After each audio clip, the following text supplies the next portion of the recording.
Okie dokie, we are back. All right. How's everybody? I think Jenny Blake just got like 10 best friends. I was like, I love Jenny. But what I love, as I come and go, and just make sure you can hear me. And what I love about Jenny, she gives us permission to be human. And she gives us permission to show up in our way, not the way that we think it should be done. And maybe this is a time for us to all sit back and go, what kind of life is it that I want to create? How does my life look moving forward? What is sustainable for me in the long game as I build this or rebuild or relaunch or reimagine or revision my life moving forward? How can I make it sustainable with more joy, more gratitude, more free time? So I'm so glad you got to meet Jenny. And don't I have the coolest friends? I'm just so blessed. We have another cool friend of mine coming on in a moment. And let me just introduce her. Where's my Christie's card? Hold on a second. Here we go. In a moment coming up, we have Pretti-Frontczak, one of my dear friends. And I met Christy, like I met both Liz and Rachel from yesterday through Jonathan Fields. We had done something together called The Art of Becoming Known. And that's where I first met Christy. I just thought she was a doll. And she does a lot of work around adult learning, which is so important now because we learn in different ways. And she was beginning to help me put together something a while back. And the question she asked me to consider around the outcomes for my audience were questions I would never have thought of. Let me give you a little background info on Christy, and then we'll bring her on. 1 second here. Okay, so here we go. Christy tells us all it can be overwhelming to create online offerings that actually get results. Isn't that the truth? Which is why Dr. Christy Pretti-Frontczak, an accomplished author, sought-after consultant, educator's educator, that's the truth, and former Kent State University tenured professor, helps teach professionals and entrepreneurs how to create engaging and inclusive live and online trainings for both adults and children. Here's a fun fact about Christy. She has spent over 50,000 hours teaching adults best practices in early childhood care in locations from Cincinnati to Singapore. I mean, here's the thing I mentioned this yesterday. So many people buy courses, but how many of them actually see them through? And how many of them actually give you the results that you want? And Christy is going to help us with all of that. Hi, Petra. Christy, I love your hat. Thank you. It's because I can't go out and get it done. So my mom gave it to me and it's serving me well. Yeah, I've given up. I have no idea what any of this is going to be like. It's through curiosity, right? Yes. Christy, thank you so much for being here and bringing up a different, just such an important way of looking at the work that we do. It's not just what we're giving. Right. How are people able to consume in a way that's not overwhelming and gives them the results that they desire, and that we're doing our courses, right, and our online offerings with the hope that we're doing good, but sometimes while we're doing good, we're actually not serving in the best way. And that's what we're going to talk about today. Yeah, for sure. So the first thing I want to ask you is, what is the number one mistake people make when they move their content from ground to online? So I was thinking about what would be the most helpful thing to talk about. And so before we unpack it, and there's actually 3, it's like when you think about yourself, how many courses have you purchased? How many 21-day challenges have you signed up for? How many groups have you joined? Maybe even just in the last week, how many have you done? Mm-hmm. And then how many do you actually get beyond the first call to action, which was to even buy it or join or pay? Sometimes I lose my password and that's enough of a barrier for me to be like, I'm done. That's just too much work. But like all of the guests have been saying through the summit is that there's so much content out there, and there was so much content out there 2 weeks ago, and now there's even more content. And so when we think about And especially for those of us who've been teaching adults online, we often call it distance education or distributed education for decades. The things that we have to think about is that it's not copy and paste. So we don't just move it from on ground or what used to be face-to-face to an online. You have to really think about online design up front. And then the second thing is it's not easy. It's doable, absolutely doable. But people often think, oh, if I just figure out the right learning management system, or if I buy the right app or the right plugin for my WordPress, it'll be fine. It'll be easy. And it's not, because you have to know how to design content for online delivery, and you have to know how to deliver it online. And then the third mistake is that we forget that there are humans out there that are receiving our content. So we're so caught up in what I'm going to create, what it looks like, we forget about the wholeness of the adult learner who's the recipient. So it's sort of like you got to have the online world in mind when you do it, not just move it or copy and paste it. It's not easy, but it's totally doable. And you have to think about the learner over the content. So those are the three mistakes that I think I make repeatedly and that I see being made around me. I love that. Can you, I just talked to Jenny Blake about this. I say, oh, I love that, because I do. I've never heard before, Christy, the idea of the wholeness of the recipient. Can you talk a little bit more to that? Yeah, so any of my doctoral students, if they watch this, they'll be like, they just give me such a hard time, because when I was faculty, I only cared about their brains. I only cared about what skills they were creating inside of themselves and what could they put on, we call it a vita, so on your resume. And I didn't really care about their hearts. And in my field of early care and education, a lot of my doctoral students, almost all of them, were women. And at one time or another, almost every one of them had to come and say to me, I'm pregnant. And they all were like, oh my God, I got to tell Christy. They weren't worried about telling their mom or their husband or their partner. They were worried about telling me, because they were worried that I wouldn't value it. And then when I left higher ed and I started to see, where is there this gap between training and practice, research and practice? And it was like, oh, we forgot about the thing that happens in between, which is the human, the teacher. And I went, oh, I have to think about their wholeness. I have to think about their heart and their soul and their mindset. And did they sleep last night? And so we often talk about emotional intelligence. And then we talk about this thing called the green zone. Are people in a state where they can learn? And right now, to ask you, most of us aren't. Yeah. And so what do you say about that, Chris? Before we go on to the next thought, yeah, we're in this world right now. We're in that kind of like, we're in the sympathetic nervous system. We're on fight, flight, we're in defending. And we're also recognizing we have more time now. How do we move people, before we get to the next question, how do we help people even in this moment in time? How can I, as a content creator, help versus overwhelm?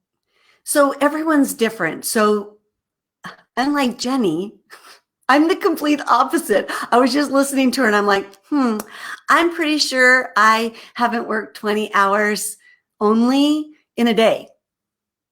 Like, yeah, but that's me. And that's where I am right now. And so I can't judge myself and say, oh, I should be more like Jenny, or I'm in her, what did she say? Sea of shiny shoulds. My mom and I, of course, because we both read your book, because we're like, she wrote it just for us.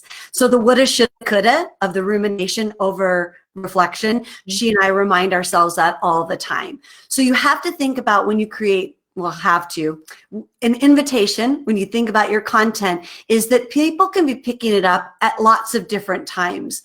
So be thinking generally about who you're serving, what is their life like, and when are they likely to, what we call flip your lid. So when are they going to be overwhelmed? Is there a natural flow to their calendar? Is there a natural time when they can consume things? What's the bite size that they like? And then the format. So we always talk about universal design. It's sort of what Jenny was saying too. If you can see it, hear it, and read it, or have all three as an option, then that gives the learner an opportunity to say, for today, I can watch it. tomorrow I can listen to it. So we're just thinking about them all the time and saying, what will help keep them in a place that they feel regulated versus that they're flipping their lid. Does that make sense? Yeah, and I think it's, because I know a lot of people in the chat are also from the fitness world too, right? So yes. learning in different ways. And I think a lot of people, we think like, so if I say I got a course, Christy, and I was like, I'm all in, and then I don't succeed, I never consider that maybe it wasn't the course was laid out in the best way. I'm like, see, there's another course that I didn't do. I think in the fitness world, people often think I didn't succeed at fitness, when in reality we kind of failed them because we didn't deliver what they needed in a way that was doable for them where they are in their life. So if you use the fitness analogy, take like an all levels class. Yeah. If it's an all levels class, it's really annoying when you're an advanced student and the instructor does not differentiate, or you're a new person. You're like, this is not all levels because I'm here and I'm struggling.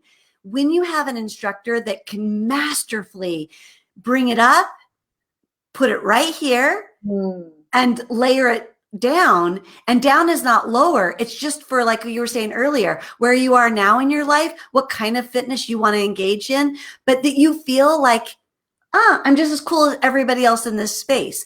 We call that differentiation. And it's this tiered learning. And so every single thing we put out, you always want to think about the people who are ready to take it further, the people who are right there, and the people who are just starting. And for any of you who've been reading stories to your children lately, if you think of Goldilocks and the Three Bears, we call this like being Goldilocks. It's just right. It's not too hard. It's not too soft. It's not too hot. It's not too cold. It's just right. But I haven't ever met you, so I don't know what is your just right. So the more I know you, of course, the easier I can differentiate. But if I'm designing it and I don't know quite who's going to buy it, who's going to enter, who's going to join, I have to think in layers. I have to think in tiers or in differentiation. I love that. And I like, when I used to teach fitness a lot, is the idea of, I hated when people said, this is the advanced version. Yeah. The easy version, because like this is an option. So I love the way you said, you're not going up or you're going down. It's just like, no one wants to feel left out, right? They don't want to be odd one, like, oh, anyone can access. Yeah. Such good stuff. Right. Okay, so here's a great thing. How can we actually help the people that we want to help benefit? And from the content we're putting online, what are the things that we could do better versus maybe we think we're serving beautifully from our heart, but we're actually missing the mark? Yeah, so there's a couple of things. So I worked for a number of years with Dr. Terai Trent. I don't know if people that are listening know Terai. She's from Zimbabwe. She's an author of The Awakened Woman, and she's a speaker. She has schools in Zimbabwe and enterprises where it's empowerment of women and of girls. And she wanted to take her message online. She's an academic like me. And so we got these two academics sitting together going, how can we take this beautiful message of the awakened woman and put it online? And so I'm just going to use that kind of as an example of how it's not easy. It's complicated. So we sat down and we thought about who are we serving? And that was pretty easy. She knows who she's trying to reach and how she's trying to empower women. We knew what her message was. That was super easy. It was the content in the book. She speaks all over the world. So we knew the content. We also knew we wanted to do it in this series. So we wanted it to be bite-sized so people could kind of start and then continue and pick and match. So we thought if people had already read the book and done a book study and maybe even seen her live, why would you want to start at the beginning? You were ready to like take it up a notch. So we tried to offer these kind of pick at your own adventure kind of thing. And oh my gosh, Petra, we struggled. We struggled to get anybody to. And she has an amazing following. And if you've ever been around her, you just want to stay around her. Yet we put it out there and it was like crickets. And it's so demotivating. It's so frustrating because we thought that we had everything lined up. And as I reflect back on it, I keep thinking we actually jumped ahead of ourselves. We thought we knew more than we did. So many of the things that you guys have said across the summit, we didn't do enough asking what people needed.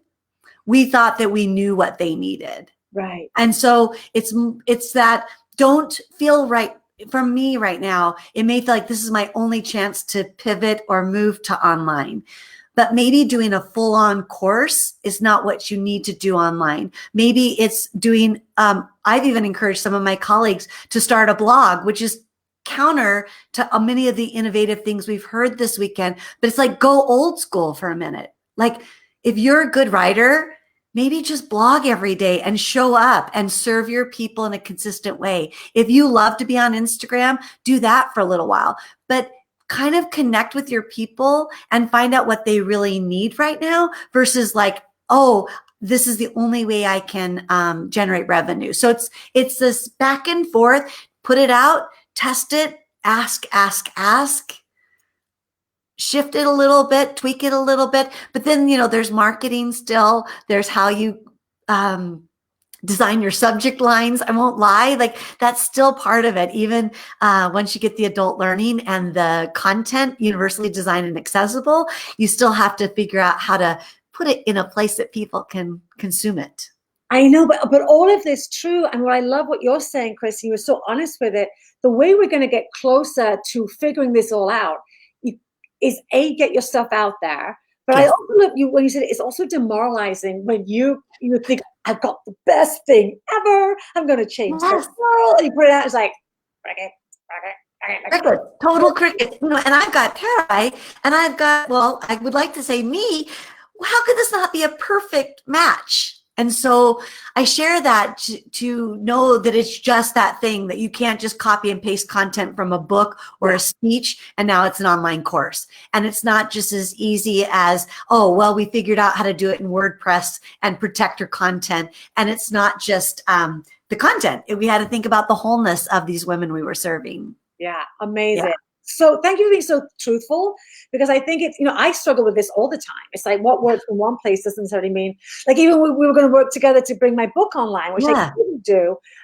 The questions you were asking, but it was like, you just realize the scope of what it takes. You just don't take your book and then put it in PDFs and move it up online, and like, it just doesn't work. So and that got me thinking, maybe this isn't the best content for me to bring in online. And I actually went another different direction. But you were the first person I realized, this is why we need you, Yeah, and I don't want to make people go, oh crap, maybe I shouldn't be, or again, all that shoulda, woulda, coulda. But it's just, there's a mantra that I have that's called what before how.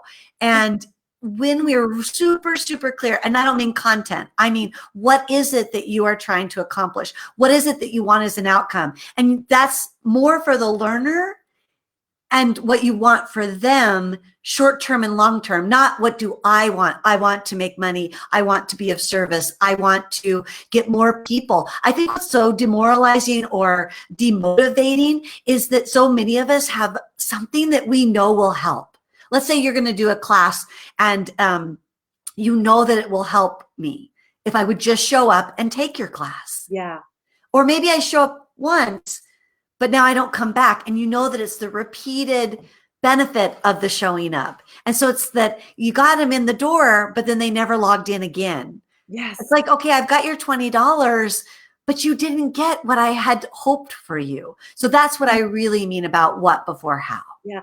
I love that idea of you didn't get what I hoped for you. Yeah. And when I mentioned that before, I didn't mean that what the exercise does. I think when we think about not just the content, but how can we fit this in a way that works for the person we want it to receive it, it allows all the things we want to offer to reach their heart.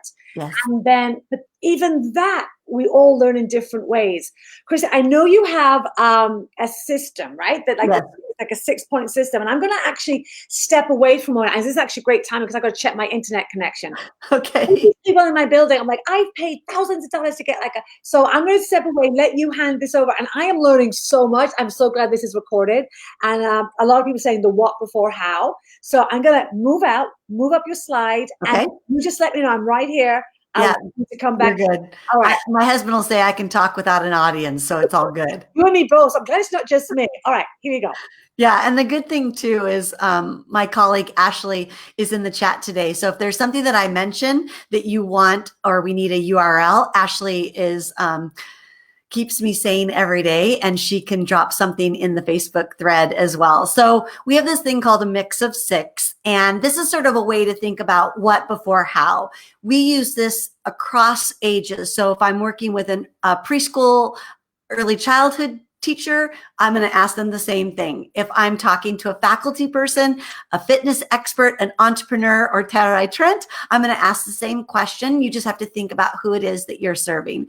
And so the mix of 6 comes from the work of LD Fink. And so there's a bunch of research behind all of this. And if people want to know what the research is behind these significant learning outcomes, let me know and we'll make sure that we get that to you.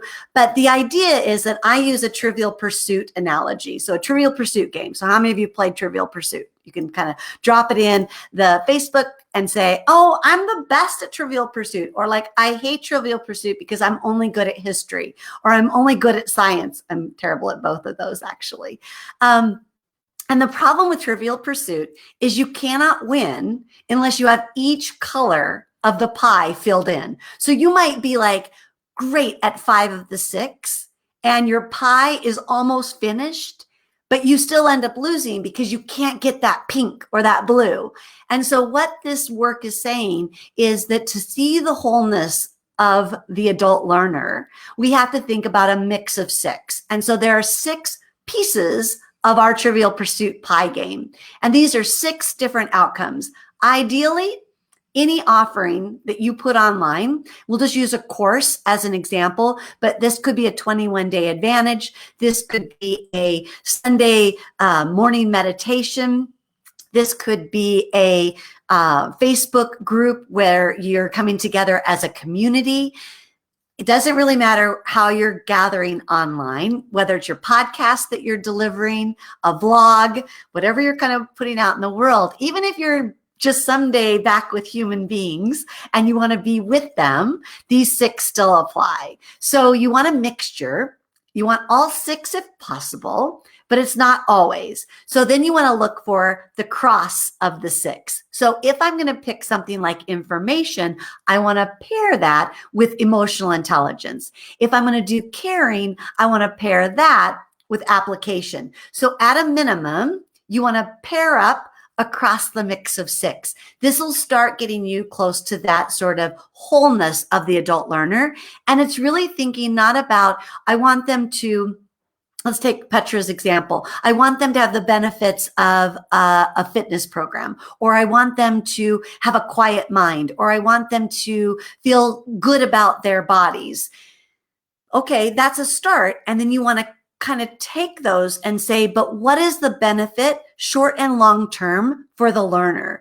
Will the learner have shifted their mindset so they are able to make healthy choices going forward? Will the member or the participant now feel like they have an external accountability of people? My husband and I did yoga through Zoom with our favorite instructor today. It's our regular spot, our regular space, meaning time spot, not physical spot. And at one point I looked over at him. Of course, I never usually talk to him in yoga. And I said, what do you think? And he said, it's just different. The energy's different. There's nobody else here. And I'm like, well, I'm here, but I knew what he meant. And so what we're thinking about is, what is that feeling? Is that something that I want short or long term? So there are these 6 outcomes that you think about, and you go through each one and you try to write an outcome for your learner, short or long term, that is at a minimum a pair. So let me give you an example. So let's take information. That's the one we all start with, because oftentimes you have a book, you have a course, you have a face-to-face course that you're now having to pivot to online, you have a class that you teach, you have a speech that you often give. Whatever it might be, you already have some content, and there's things you want people to know. You want people to recall and use some information. You want them to remember something. Like, I want you to remember the mix of 6 so that you remember, there are 6 different outcomes I should have when I'm designing an online offering, an online course, and so forth. I'm going to pair that. So that's something like participants, after listening to this or hanging out with me on Facebook, will be able to list the mix of 6. Nothing fancy, just list the mix of 6. They can remember maybe 2 of the 6.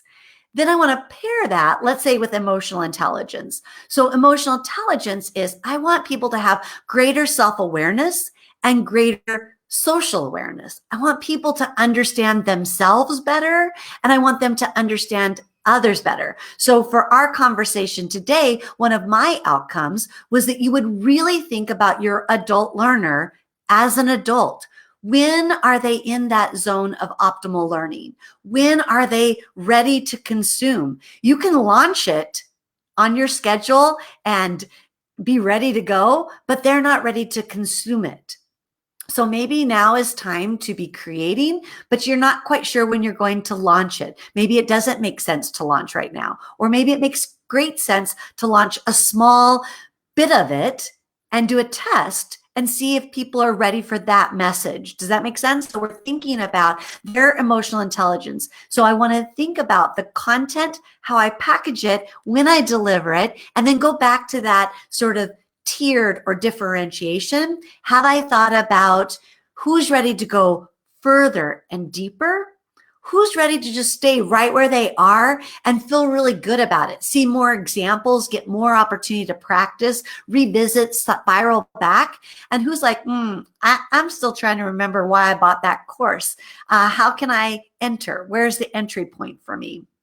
So those pairings, you might have 2, maybe even just 1 outcome for your learner. So I want learners today to know about the mix of 6 and be able to recall all 6. From an emotional intelligence perspective, I want anyone who's listening to this session to be able to think deeper about what they believe, what they feel is important, but also think about and understand who they're serving even better. Not just as we talk about it, like who's your avatar, how old are they, what do they drive, what's their daily routine, but really from a sense of, are they ready to consume the content? What's their preferred mode? And usually we think about universal design so that we have something that they can listen to, something that they can watch, and something they can read, all in the same package. So even when I do my podcast, we always have a transcript. So I'm always trying to pair up 2 learning modalities, listening and reading. So you always want to do that mix and match. So all 6 of them, let's just walk through them quickly together before Petra comes back on and he'll have a few more questions. But because one of my outcomes was, do I have all 6? And maybe not all of you are looking at your screen. You're like, still haven't heard all 6 of them. Let's just walk through them.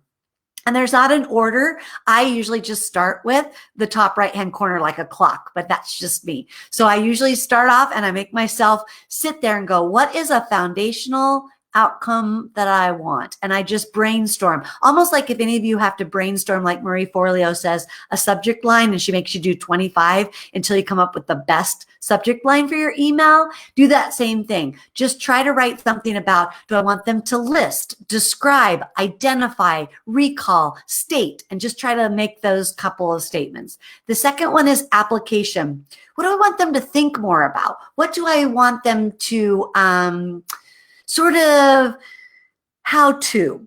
So application makes a lot of sense. I want them to apply something they've learned, but I like to think of it as a how to. The third one is connection. I'm a dot connector.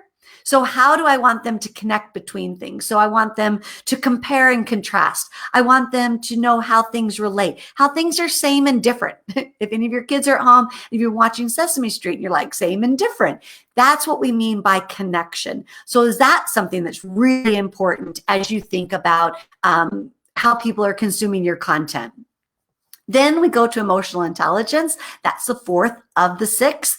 Emotional intelligence, some people call it EQ. Some people call it EI for emotional intelligence, but that's awareness of self and awareness of others. Maybe we want people to approach their stakeholders with more caring and compassion and empathy. So for me right now, I want the world to see teachers and I use that word broadly because parents are teachers, caregivers are teachers, childcare providers are teachers, with more empathy and compassion than we ever have before. That if now more than ever, you don't know the importance of those working in early care and education, I hope that you will recognize that on the other side of this crisis. And so for me, anything that I'm putting out in the world would have this sort of awareness of others, which goes right into caring. So maybe I want people to be more situationally aware. I may have mixed those. Sorry about that. Build upon people's interests. So sometimes we put things out thinking, oh, everybody's going to love this. And everybody's like crickets. But maybe I didn't ask them, what are you most interested in right now? What's really, and it doesn't mean that you have to be a chameleon and serve them whatever they ask for. Stay in your lane, but really think about, is this interesting to me? And would it be interesting to them? So that's caring. And then learning how to learn. This is probably one that people forget. If there's something that's using Zoom, Facebook group, podcast, it doesn't matter what it is. If there's a web-based technology, which there will be because you're doing something online, what does your adult learner need to know about that web-based technology that has nothing to do with your content or your message, but has everything to do with the vehicle that they're going to use to consume your content? So Petra, if you're back, you should jump right in because I could just keep talking all day. And so I don't want to take up all of the next person's time. Okay. But I can't hear you. Yeah. This is why I love Be Live. There's this bit, oh, hold on. Yeah, you're good. No one can hear you. And that's probably actually a win for them. My internet, I hope, can you just let me know that you can hear Christy well? It's not you, it's nothing on your end. I think it's just my screen. Okay. But you know the thing I love about what you said, so many, it's just a whole other way of looking at what it is that we're delivering. So one thing that really stood out for me was, you know, I can't tell you how many marketing meetings I've been in. I said, who's your avatar? Who's your target market? Not one person asked me, how ready is your audience for learning?